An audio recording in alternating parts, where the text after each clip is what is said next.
Muy buenos días, Nakamas, y bienvenidos a una nueva review de One Piece. Hoy el capítulo 1130 del manga, capítulo titulado El Príncipe Maldito, el cual comienza con los Mugiwaras que se quedaron en el barco de los piratas gigantes guerreros, dando por finalizada la búsqueda de los Mugiwaras que se quedaron en el Thousand Sunny, al haber invertido demasiado tiempo y recursos hasta el punto de quedarse sin comida y confiar en que se encuentran bien.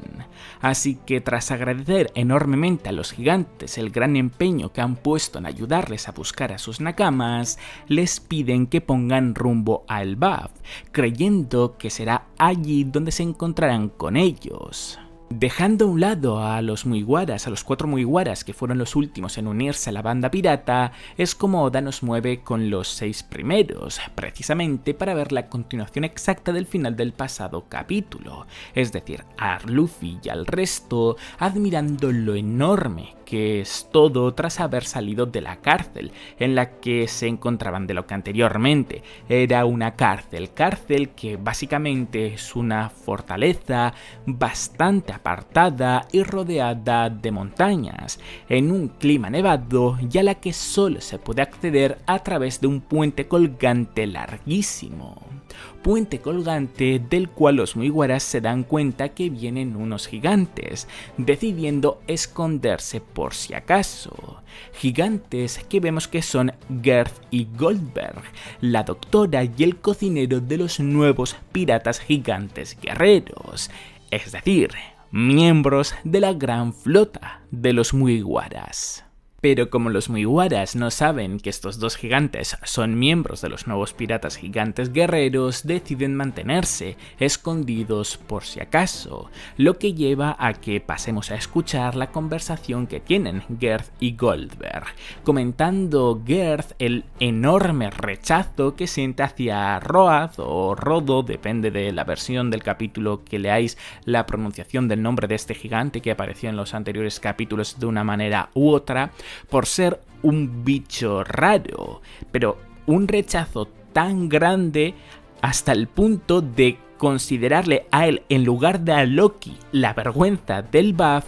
y no entender por qué Hayreddin le invitó a la banda de los nuevos piratas gigantes guerreros, pasando a responderle Goldberg que lo hizo porque es un buen navegante, y añade que si esa crítica tan dura se la hace a la cara a Road o Rodo, muy probablemente le hará aún más feliz, haciéndonos ver el enorme bicho raro que es este personaje. Siendo conscientes de que el cuerpo de Road ha capturado un barco, Goldberg entre risas comenta que está bien capturar a intrusos, pero Road crea intrusos por conveniencia. Lo que lleva a que Garth comente que encontrará a esos supuestos intrusos y revelará al jefe Yarul las malas prácticas de Road. Pese a estar emocionados por encontrarse en el Elbaf y sentir que Garth y Goldberg son buena gente, Nami retiene a sus Nakamas justificando que en el Elbaf los gigantes capturan a los intrusos. Y tras ver a Garth y Goldberg ignorar las voces de los Mugiwaras que han escuchado al no encontrar las personas de donde provienen esas voces por la enorme diferencia de estatura que hay y los Mugiwaras estar escondidos y ver cómo llaman a la puerta de la fortaleza en la que Road se encuentra, pasamos a ver a los Mugiwaras comenzar a cruzar el puente colgante, metiéndoles un poco de prisa a Zoro al decir que si los gigantes vuelven no tienen a dónde huir. Y mientras vemos a Zoro, a Sanji y a Nami montada en Chopper cruzar plácidamente el puente saltando de tablón en tablón, vemos a Usopp un poco cagado convencerse a sí mismo de que es un valiente. A su vez, vemos a Luffy encima de la cuerda observar a los lobos enormes que se encuentran en el bosque debajo del puente colgante y sintiendo algo extraño. Al saber cómo es Luffy, Sanji ya se adelanta y le dice que no le acompañará, y que Zoro tampoco por mucho que quiera, ya que en un bosque se perdería muy fácilmente. Pensando que esa sensación proviene del mismo lugar que el rugido que escuchó estando en el país de los bloques, Luffy decide saltar del puente e ir allí, animando mientras cae a sus nakamas que sigan cruzando el puente, mientras que estos se sienten un poco indignados, especialmente Chopper y sobre todo Nami, por haber sido abandonados por su capitán. Primer frente abierto del capítulo, primera parte del capítulo que nos ha dejado caer una perla muy interesante de la que ya profundizaremos más tarde precisamente porque a lo largo del capítulo se nos hablará más acerca de ello. Pero hay un par de detalles del que no se nos hablarán más en el capítulo y que sí que quiero comentar que hemos visto en esta primera parte del capítulo. La primera de ellas ya la comenté un poquito por encima en la reacción, y es que cuando estaban sorprendidos por ver lo enorme que es todo, no sé si es justo Luffy o si es alguno de los otros Mugiwaras, comenta cuántos milenios tendrá el árbol que allí se encuentra para ser tan grande como lo es. Y este diálogo creo que es mucho más interesante de lo que puede parecer, porque al fin y al cabo normalmente los árboles se suelen hacer más grande cuanto más tiempo viven, pero claro, en el BAF todo es más grande de lo normal, comenzando por los propios habitantes que son gigantes. Pero es que ya no es que solo ellos sean gigantes, es que los animales también son más grandes. Por lo tanto, ¿por qué aquí Oda nos ha mostrado un diálogo que hace ver como que el árbol es grande por viejo en lugar de por simplemente encontrarse en el BAF? ¿Será esto como una especie de guiño para quizás revelarnos por qué existen los gigantes en One Piece y por qué existe una tierra donde todo es gigante, o simplemente va a quedar como un comentario anecdótico al que estoy dando mucha más importancia de la que realmente tiene? No lo sé, la verdad, pero a mí al menos me ha parecido un comentario bastante curioso. Y hablando de detalles curiosos, tenemos la revelación de que Yarul continúa vivo. Yarul, para aquellos que no lo recordéis, es uno de los gigantes que ya en su día, en el pasado de Big Mom, hace 65 años, o hace 63 años, creo que fue, era uno de los guerreros más viejos del mundo de One Piece. Así es como Oda nos presentó a estos dos gigantes. Uno de los dos, Yorul, fue el que acabó muriendo a manos de Big Mom cuando esta era una niña, pero el otro sabemos que consiguió sobrevivir a la catástrofe de Big Mom, pero claro, no sabíamos si seguía vivo porque al fin y al cabo tenía 345 años y los gigantes se supone que tienen unos 300 años de esperanza de vida y, como comento, han pasado 63 años desde ese flashback. Pero al Garth haberlo mencionado, entiendo que ese Yarul no es un nuevo Yarul porque no es un título que se va heredando, sino que realmente es el nombre de ese gigante y sigue vivo, lo cual significa que este personaje tiene 408 años,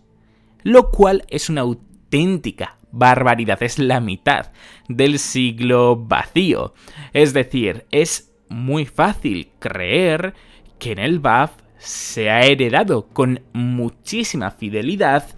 lo que ha ido ocurriendo en la historia del mundo de One Piece. Ya no solo en el siglo vacío, que prácticamente pilla como a dos generaciones diferentes, teniendo en cuenta que Yarul tiene 408 años, con que otro gigante hubiese vivido más de 400 años y muriese poco después de Yarul nacer, ya significa que entre esos dos podía haber 800 años de diferencia ahora mismo. Es decir, que dos personas, dos gigantes en este caso, conectan el siglo vacío con esta época, en el hipotético caso de que alguien así hubiese existido, que viendo que Yarul tiene esos años no es algo muy loco de pensar. Pero bueno, el punto es que,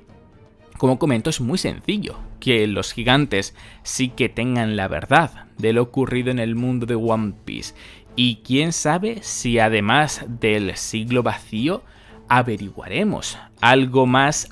lejos al respecto del mundo de One Piece, es decir, aún más antiguo, de hace 900 o 1000 años. Regresando con el capítulo, volvemos con los piratas gigantes guerreros y con los Mugiwaras que se encuentran con ellos, para ver cómo, según el periódico, los piratas gigantes guerreros atacaron Egghead, lo cual hizo que aumentasen las recompensas de sus capitanes, de Dory y Brogy, de 100 millones que tenían antes a 1.800 millones cada uno de ellos. Y por si esta mentira no fuese lo suficientemente grande, en el periódico culpan a Luffy como el asesino de Vegapunk.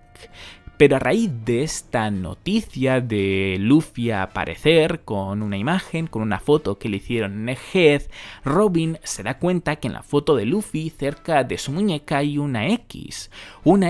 que más que ser algo natural de Luffy, da la sensación de estar dibujada en la foto, resultándole muy familiar a Robin, pero sin llegar a caer, porque vemos a Dory pasar a comentar lo increíble que le resulta que Luffy y Shanks sean considerados iguales. Y Brogy pasa a comentar, comienza a hablar acerca de Hayrodin, que ha escuchado que ahora es un seguidor de los Mugiwaras, revelando otro gigante que Hayrodin es hijo del rey y que de niño tenía mucho genio, pasando a comentar, a añadir que los nuevos piratas gigantes guerreros también tenían intención de ir a Egghead para ayudar a los Mugiwaras, pero se tuvieron que quedar en el BAF por cierto problema que tuvieron que resolver, pasando a explicar otro gigante que el problema que se dio, que mientras que Dory y Brogy estaban fuera peleando entre ellos, en el BAF el rey tuvo otro hijo oficial, conocido como el Príncipe Maldito.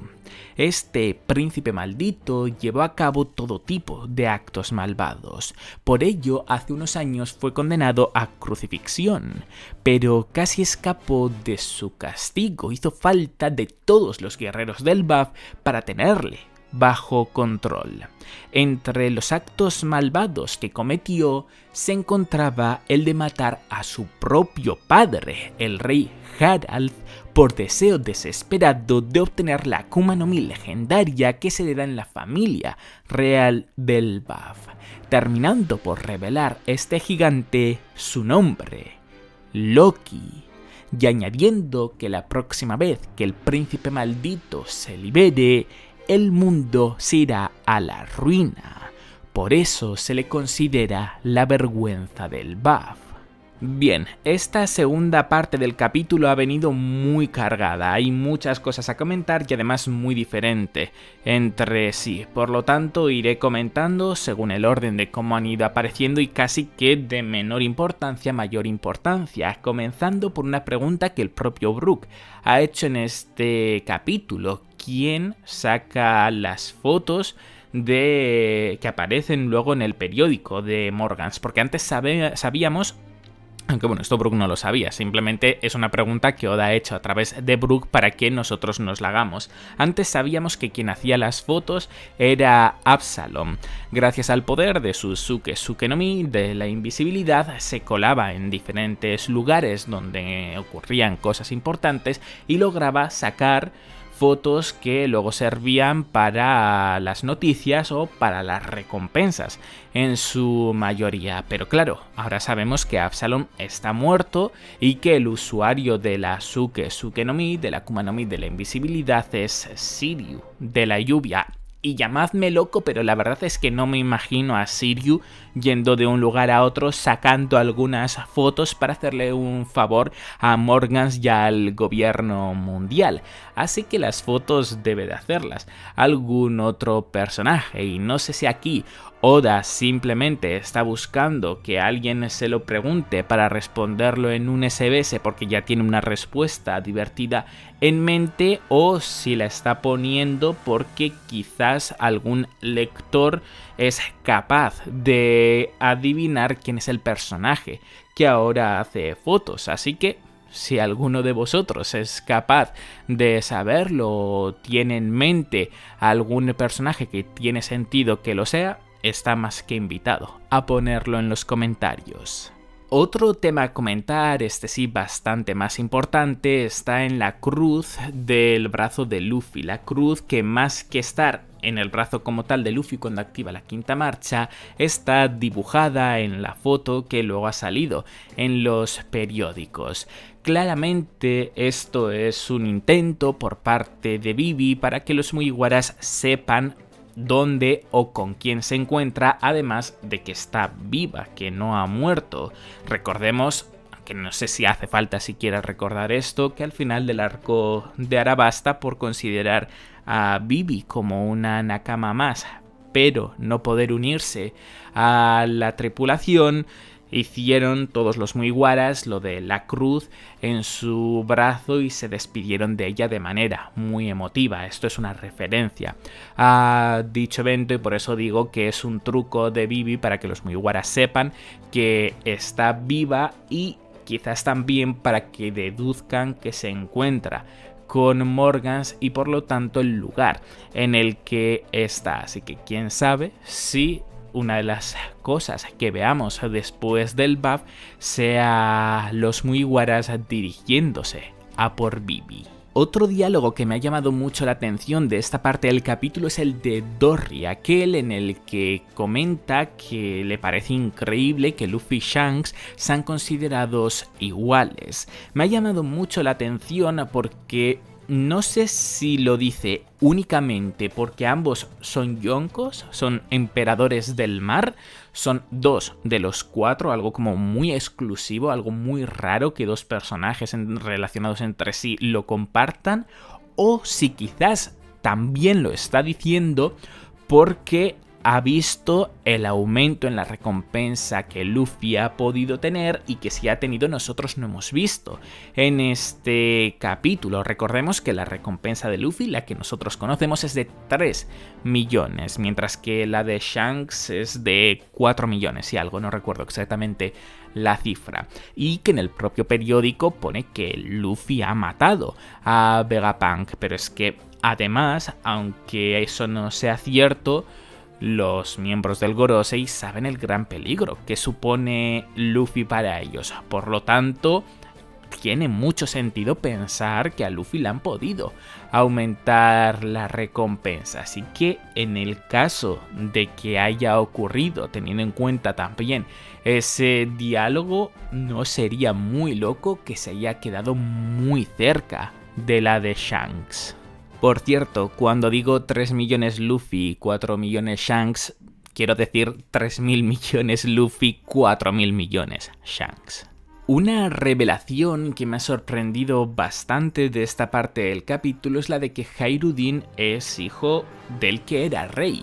de Elbaf, es decir, de que sea príncipe de Elbaf y entiendo que futuro rey, viendo sobre todo la tirria que parecen tenerle a Loki, de considerarle la vergüenza de Elbaf y considerarle el príncipe maldito. Aunque bueno, quizás pese a ser una monarquía hay algún tipo de meritocracia y por alguna razón sea Loki quien se acabe convirtiendo en rey y no Hayreudin. Pero bueno, el punto es que quizás sea porque es muy joven todavía, pero para ser príncipe y para cómo se nos vende el buff, ¿no es como muy débil Hayreudin? Quiero decir, en Dressrosa fue one-shoteado por Luffy en segunda marcha. Es decir, que no es que sea Luffy en cuarta o en quinta marcha. No, que Luffy en segunda marcha le metió un Jet Pistoru y le derrotó. Además, mostró como gran admiración por Usopp, que es de donde viene también lo de Dios Usopp, cuando el propio Hayreudin le aupa y le eleva frente a todo el mundo. Es decir, es como un representante de la nobleza del buff, pero a mí me parece considerablemente débil. Es como muy extraño, porque se vende a los gigantes como muy fuertes, pero a su vez de momento no hemos visto ninguna muestra en la que realmente se ve a un gigante como alguien muy fuerte. De hecho, bueno, tenemos a Big Mom de niña reventando a uno de los guerreros más veteranos de los gigantes, ¿no? Pero, no sé, me da una sensación rara, porque es como que se vende humo, parece que está vendiendo humo con los gigantes, pero no me parece que tenga sentido que venda humo, porque al fin y al cabo son muy importantes para ciertas cosas. Entonces, no sé si es que realmente la realeza quizás no tiene tanta importancia en el buff, que los propios piratas gigantes guerreros puedan llegar a ser más fuertes, que los más fuertes entre los gigantes pues salen a la mar en lugar de quedarse en el buff, y por eso quizás Hayruddin ha montado los nuevos piratas gigantes guerreros, porque sabe que para volverse más fuerte necesita convertirse en un pirata. ¿O qué es exactamente lo que ocurre aquí? Pero desde luego que curioso es, porque es que además también si Hayruddin se convierte en el rey del buff, significará que Luffy en su gran flota tiene como seguidor, como subordinado, bueno, seguidor digamos que es una palabra más bonita en estos casos, al rey del buff. Que no es poca broma, por estatus, al menos. Así que, no sé, la verdad es que es muy extraño cómo transmite Oda los mensajes en relación a la fuerza que tienen los gigantes o que pueden llegar a tener. Veremos que como Oda quiere desarrollarlo en este arco, que aquí es donde más claro se nos debería de quedar la fuerza real que tienen estos personajes. Y en relación a Loki, del que hablaré aún más un poquito más tarde, por lo que sea, sí que ya quiero comentar un par de cosas que me han parecido muy interesantes. La primera de ellas es que mató a su padre para obtener el poder de su Akuma no Mi. Es decir, ¿significa eso que en el BAF saben que las Akuma no Mi renacen en la fruta más cercana a donde el usuario ha muerto? Es decir, ¿se nos está confirmando esto que nos llevamos preguntando tanto desde que lo vimos en Pan-Hazard? Porque si es así, lo de Kurohige teniendo dos Akuma no Mi puede empujar más hacia la teoría de que no robó el poder ni nada de eso, sino que simplemente se fue con una fruta, mató a Shirohige, la Gura Gura no Mi reencarnó en la fruta que tenía Kurohige y por sus capacidades pues puede tener más de una Akuma no Mi, o quizás todo el mundo puede tener más de una Akuma no Mi y él es el único que se ha arriesgado. Pero bueno, eso es otro tema. El punto aquí es que entiendo que los gigantes saben que la fruta reaparece en la fruta más cercana, que la Akuma no Mi reaparece en la fruta más cercana. Eso, o Loki se marcó un triple espectacular y dijo, bueno, primero me cargo a mi padre y luego ya veo si encuentro la Akuma no Mi. Pero no sé, siendo una Akuma no Mi que se hereda en la realeza, en la familia real del BAF, entiendo que sí que deben de saber que renace en la fruta más cercana, así que curioso esto. Al igual que es curioso, o que debe de ser curiosa, la razón por la cual Loki no está muerto. Porque sabemos que le condenaron a muerte, pero sabemos que no está muerto. Por lo tanto, no sé si es que algo pasó que hizo que no le pudiesen matar, o si están esperando a algo para matarle. Habrá que ver qué es lo que depara Oda en este aspecto. Llegando a la recta final del capítulo es como volvemos con Luffy, quien se encuentra frente a un gigante con un diseño espectacular encadenado a un enorme árbol. El gigante, con una sonrisa de loco y sacando la lengua, le pregunta por su nombre, a lo que el capitán de los Mugiwaras se presenta como Luffy, el hombre que se convertirá en el rey de los piratas, y le pregunta dónde están y quién es él, a lo que el gigante, después de sorprenderse por escuchar la palabra rey, le responde que están en Warland, el reino de los guerreros del BAF, la nación más poderosa del mundo, en la que una vez se vivía y respiraba guerra. Y con él presentándose como el dios del sol que llevará al mundo a su fin, Loki es como termina este capítulo. Sinceramente, el diseño de Loki me parece una auténtica locura. Creo que únicamente por diseño, aunque es cierto que inevitablemente le acompaña lo que hemos averiguado acerca de él hace apenas nada en el capítulo, es el personaje, diría que más intimida, pero sobre todo diría que es el que más fuerte parece. Es una especie de mezcla entre Doflamingo y Kaido, pero potenciado. Es que para mí sí que transmite más fuerza que Kaido, que luego no creo que sea tan fuerte como él. Me sorprendería mucho que lo fuese. Habrá que ver la Akuma no Mi que tiene, cuál es, y si tiene esa capacidad de poder ser tan fuerte como el que era un Yonko. Vuelvo a repetir que yo no creo que sea el caso, pero igualmente, si hablamos de transmitir, esta viñeta en la que aparece Loki por primera vez, creo que es en la que un personaje de verdad más ha transmitido jamás, que es fuerte, que es el más fuerte. Pero es que además de parecer el más fuerte, parece un auténtico loco. Es un tío que además, por lo que ha comentado también, por cómo ha presentado el BAF, Warlands, la Tierra de las Guerras y todo eso, y por lo que hemos sabido también de él hace nada, da esa impresión de que es un adicto a la violencia o sobre todo a la guerra, aunque bueno, son dos cosas que están muy relacionadas entre sí. Y es una locura que aparezca como completamente encadenado, con los ojos vendados, sin que se le vean, con un casco con cuernos enormes que no nos permite saber si realmente él también tiene cuernos o simplemente es meramente estético, que siendo el buff tiene bastante sentido que únicamente sea estético, pero te deja con la duda de, ojo, cuidado, no vaya a ser que también tenga cuernos y sea un híbrido entre razas o qué. Pero lo que transmite una aura que de verdad muy pocas veces he visto en One Piece, y tanta aura que quizás nunca antes he visto en One Piece. Y hablando de cosas espectaculares visualmente, también hay que hablar acerca de el BAF, de cómo finalmente tenemos un plano general de este lugar y cómo resulta que las montañas que habíamos visto con anterioridad no eran más que una pequeña parte de la base de esta isla, que lo que más tiene esta isla es el árbol enorme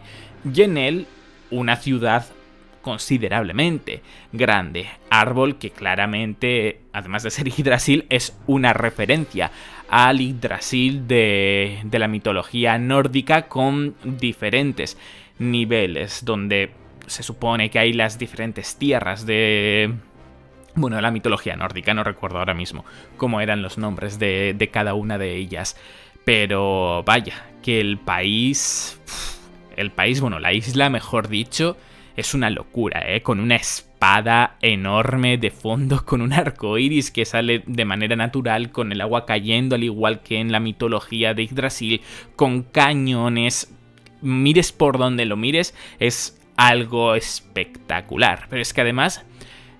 no sé si sois conscientes de la escala de esta isla. De hecho, se ve la fortaleza en la que estaban Luffy y el resto al principio del capítulo, y era una fortaleza considerablemente grande de por sí. Pues en este plano general la fortaleza es minúscula. Es decir, esta isla es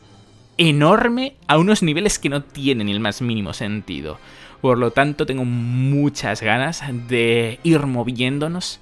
por aquí e ir averiguando todos los rincones que tiene esta isla. Y por último, quiero hablar un poco por encima, ya que en verdad no tengo ni respuesta a ninguna de las cosas que voy a mencionar, de varios detalles que son dignos de mención. El primero de ellos es que definitivamente es un arco en el que vamos a saber más acerca de Nika. Ya con el inicio de este arco, con estos primeros 4 capítulos entre Roaz y Loki, queda muy, pero muy claro que el dios del sol es una figura extremadamente importante en el BAF. tanto como para que haya dos personajes con complejo de serlo. Road claramente es un payaso, pero Loki habrá que ver si lo dice con algún tipo de fundamento, si quizás la Akuma no Mi que ha obtenido le hace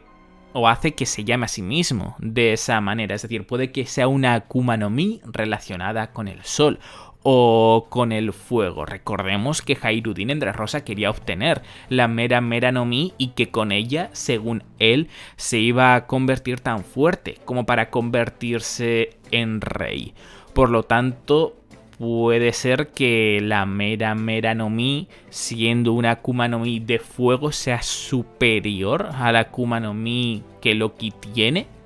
Me parecería un poco raro, porque al fin y al cabo la Akuma no Mi nos han dicho que es una legendaria y que se va heredando en la familia real del BAF, pero a su vez es algo que el propio Hairudin comentó, que con la Mera Mera no Mi podría convertirse en rey, así que entiendo que él creería que con ella tendría la fuerza suficiente para derrotar a Loki. Pero bueno, igualmente es una gran duda cuál es la Akuma no Mi que Loki tiene, al igual que es una gran duda porque anhela tanto la guerra, si simplemente es un psicópata o si ha tenido alguna influencia que le haya hecho ser así, porque tal y como nos lo ha vendido sí que tiene pinta que antes en el BAF gran parte de los gigantes eran como lo es Loki ahora, pero hemos visto que los gigantes de ahora, pese a así, estar un poquito locos y gustarles eso de meterse de hostias, ni de coña están tan zumbados como Loki. Por cierto, en relación a Loki, supongo que ya muchos os habréis enterado, pero en el universo cinematográfico de Marvel, la variante de Loki es la número 1130. Yoda ha decidido mostrarnos a Loki por primera vez en el capítulo 1130 del manga. Mencionarle no, porque de su existencia ya sabíamos desde hace 7 años del arco de Whole Cake, pero sí que ha decidido mostrárnoslo por primera vez en este capítulo. A raíz de esto, pues han salido diferentes comentarios y opiniones. Han salido los fans diciendo wow, Oda es un genio, lo cuadra absolutamente todo, y han salido los del meme de Kinemon, de cuando Kinemon se ve alabado por otros cuando él lo que ha hecho lo ha hecho sin querer y es mera casualidad, como si esto es lo que hubiese hecho Oda. Y yo tengo una opinión muy clara al respecto, y estoy 100% seguro de que Oda lo ha hecho queriendo. Ha tenido la suerte de más o menos cuadrarle, pero estoy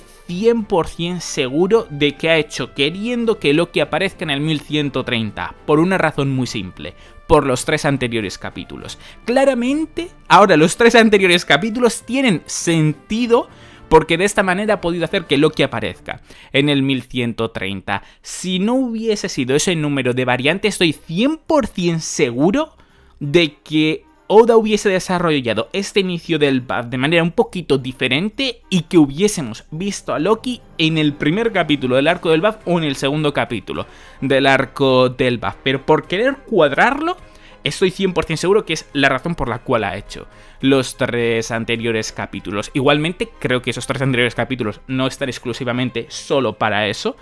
Están evidentemente también para lo de Road, y creo que también para darle importancia al tema de los dioses y especialmente al dios del sol, a Nika, pero que además están hechos con esa duración exacta para que Loki fuese presentado en el 1130, es algo de lo que no tengo ni una sola duda, vamos. Pues hasta aquí ha quedado el vídeo, Nakamas. Como siempre, agradecer muchísimo que le deis un buen me gusta, que apoyéis a tope el vídeo si os ha gustado. Recordad que en la descripción tenéis tanto mi Twitter, en el que os informo al instante cuando sean los capítulos del manga en español y en inglés de manera oficial, como los twitters y los devianas de quienes colorean las imágenes del manga para que vosotros también podáis tenerlas. Y ya por último, agradecer muchísimo que os suscribáis para muchos más vídeos de One Piece. ¡Hasta la próxima!